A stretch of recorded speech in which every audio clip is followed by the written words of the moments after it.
here was a guy who was on student loans. He had no money. And on the float of the student loans, which is, he would get the money in, January, maybe he has to pay it in April or something. He said he would invest the float of the student loans. And when he graduated, he had $1 million. Welcome to another valuation video for moneyvaluelab.com. This was Monish Pabrai speaking, one of the disciples of Warren Buffett. He knows him, and he knew also Charlie Munger, and he also knew Li Lu. Li Lu was also trained in the same school of Warren Buffett. And when Li Lu he manages a portfolio of roughly $3 billion. And when he invests in stocks, that catches my attention because he's a shrewd value investor. And when he invests heavily, 14% or 15% in a stock, it gets my attention. Now, in this video, we're gonna decide whether we should invest in PDD, which is, you probably heard of Temu, a Chinese company where you could buy clothes, various type of products. It's an e-commerce firm. So what we need to decide here is to say, all right, should we mimic Lilu and also buy PDD because we see that we could make some money? So to answer that question, we're going to value PDD and we're going to use the Money Value Lab dashboard will then give us the answer. So now I'm happy to announce that we have the moneyvaluelab.com page ready. Let's see here. And in those two tiers, the platinum tier is the one where you have the Money Value Lab dashboard. And here you could value any publicly traded stock in the world, and it uses the correct DCF formula like Warren Buffett uses or Professor Aswata Madhavan. So it's correct. And I have a background in finance. I've been working in the bank for 20 years.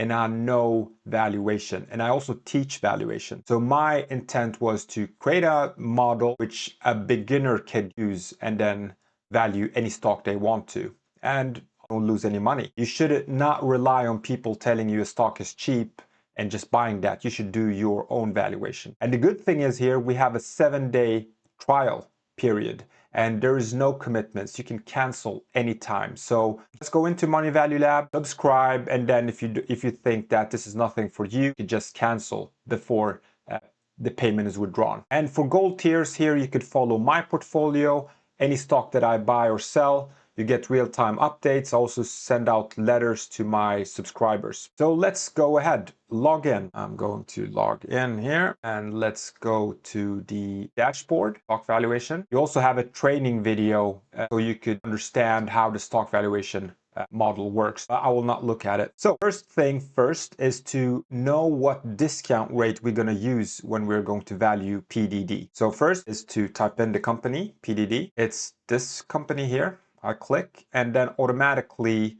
the dashboard will import all the required data so it can calculate required rate of return. Stock, everything is in market value, nothing is in book value. And this is what the model does for you. It calculates everything in market value. So the current stock price is $82. Let's choose the industry. I'm going to choose retail general because an e-commerce company, it sells various products. Here it's going to ask you, what is the risk-free rate of the currency you're valuing the company in? So for example, I'm valuing now the company in US dollars. Then I'm going to use the 10-year government US yield. And in this case, it's 4.7% round. Then it's going to ask you, where does the company operate in? Because if the company sells its products in Africa, it's higher risk because there you have probably the possibility of war, corruption. Whereas if you would sell your products in Europe, here it could give you if you want to choose specific countries, but now I'm going to choose region because Temu or PDD sells to the entire world.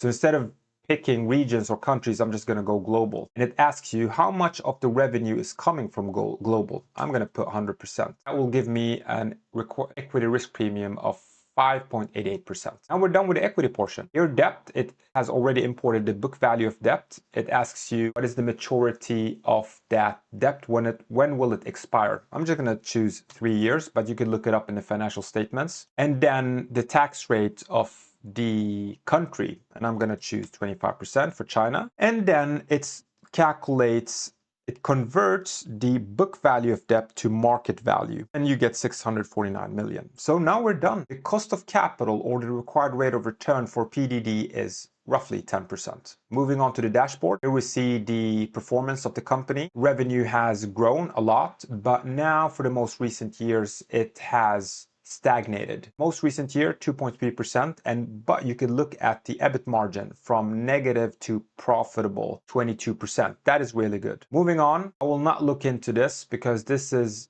checking the economic value added. It compares return on invested capital versus required rate of return. But now PDD holds a lot of cash, and that will understate return on invested capital, and hence that's why I'm not going to look at it. So earnings per share, it's just increasing, really beautiful here. And you could also see stock-based compensation is decreasing as well. This is a good sign because I don't want to have stock-based compensation increasing because that will dilute you as a shareholder. Moving on, PE ratio. It has traded 402. Now you could see that it is trading cheaper and cheaper. Now the PE ratio sits at 8.7. So 8.7 times earning, meaning you could get your money back roughly in 9 years. So it doesn't strike to me as an expensive company. Moving on, debt ratios, we can see here the short-term debt and long-term debt. They are not highly leveraged. And the reason is you can see here that the net debt to EBITDA is -3, meaning they have more cash than debt. And you could here see that they have a net cash per share of $50. If you're buying the company roughly trading at $80 today, you're getting 50 cash back, which is really cheap. Moving on here, cash flow, you see that the free cash flow is green every year. That's a really positive sign. And you could see here that the reinvestments, what they reinvest in working capital and capital expenditures, has been negative. And it could be due to the way they operate, meaning they get paid by their customers in advance and then they ship their products. And if they do it that way, reinvestment can become negative, which is really good for the company because then they operate like a bank. They don't need to put out their money and wait for get paid. So finally, we move on to valuation. That's the final step. Now let's look at the stock price here. The stock has been trading $465 back in 2021. And now in the most recent year, the stock has dropped 30%. And now it's trading at $86. And now let's see why Li Lu invested 14% in this company. All right, let's look at the industry comparison. So our company, the PDD, has grown by 35.6% annually for the most recent 5 years. And if we compare our company to the industry, so gross margin for PDD was 56%, the industry stood at 32%. So meaning we have 20 percentage points higher than the industry. This is really good. EBIT margin, 22%, whereas the industry sits at 6.3%. So PDD is beating the average company within the same industry. And return on invested capital is negative. No, it's not because they're losing money. It's because they have more cash than debt, and that's why it's becoming negative. So this is nothing to worry about. So let's now fill in the required cells here to get a value to see whether PDD is a buy or not. So revenue growth, I'm just going to put 2%, nothing high. Operating margin next year, I'm just going to use the current year, so 22.2 will also be the same figure next year. And then it asks you, what will the company grow its revenues by the next 2 to 5 years? Let's just put 4%, nothing high. And then it asks you, what will the target operating margin for the company be after 10 years? Well, given that the industry sits at a really low of 6.3%, I'm going to let's put 14, because remember, their operating margin currently sits at 22%. I'm going to say 14% because competition will increase. Then it asks you, when do you think that this operating margin of 14% will happen? Will it happen next year or will it happen in 9 years? Let's put 10 years. Say it will converge down to 14% in 10 years. Then finally, it's going to ask you, what is the reinvestment of the company, meaning reinvestment in working capital and capital expenditures. So that is what the sales to capital ratio measures, right? So for each dollar in revenue, you get how much do you need to reinvest. The higher figure, the more capital efficient you are, the less capital efficient you are. I'm just going to put 1. So for each revenue they earn, they need to invest $1. On marginal tax rate for the Chinese company, 25%. Now we're done.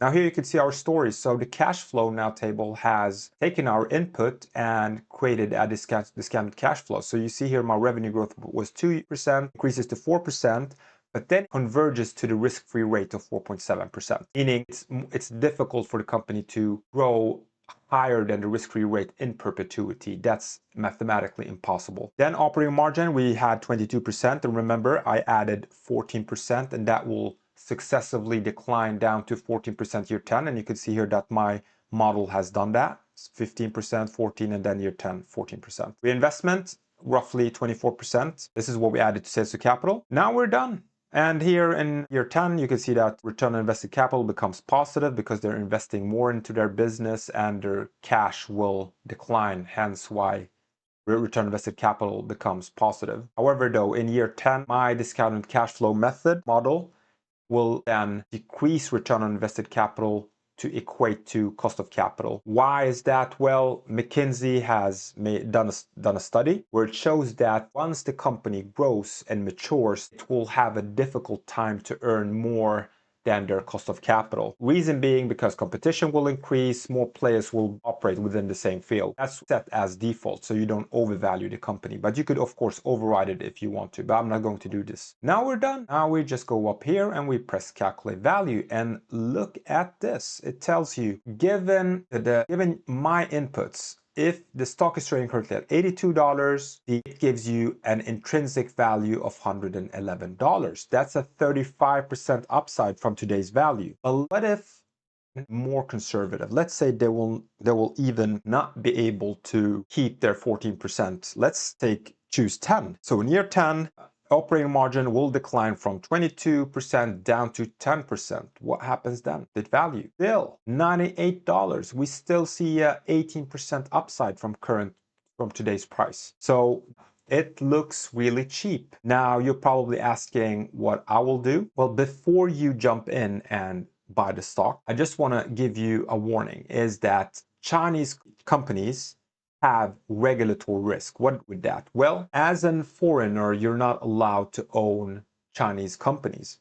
And that's why when you buy the stock, you don't own a stock directly in PDD. It's through a variable interest entity instead. And that's a risk. And also you have the second risk, is that the government can come in and intervene. So the question becomes, the cash that sits in PDD's balance sheet, is it really yours or does it belong to the Chinese government? Remember what happened to Alibaba. Jack Ma was fired from the company, and then the government came in and they even forced the Alibaba to pay donations to the state. So that's what's called truncation risk. So that is something that is embedded in all Chinese companies, and that's why I normally don't invest in Chinese companies, and I don't invest heavily in Chinese companies. So if you think this is interesting, maybe make a buy, but don't make it a big portion of your portfolio like Lilu has. Doesn't follow my philosophy, and that's why.